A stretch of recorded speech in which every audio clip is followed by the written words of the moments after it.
ठीक है बाबा, मैं जा रहा हूँ। अभी से? क्या हुआ बेटा, खैर तो है? अभी कल ही तो आए थे। बाबा दुश्मन ने बॉर्डर पे अटैक कर दिया, इसलिए अभी जाना है मुझे। अच्छा बेटा, अल्लाह तुम्हारी हिफाजत करे।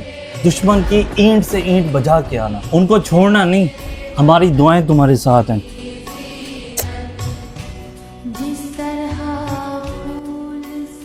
बात सुने, मेरा दिल ना बहुत घबरा रहा है। मुझे ना अपने बेटे की बहुत फिक्र हो रही है। इतने दिनों से उसका फोन भी नहीं। तुम फिक्र ना करो, आ जाएगा।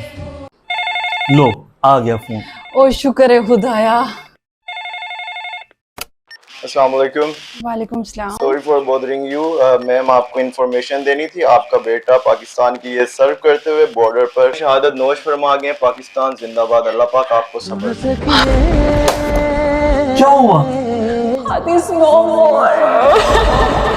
या अल्लाह, मेरे बेटे की इस वतन के लिए कुर्बानी को कबूल करो। लाल मेरे की जवानी रब ने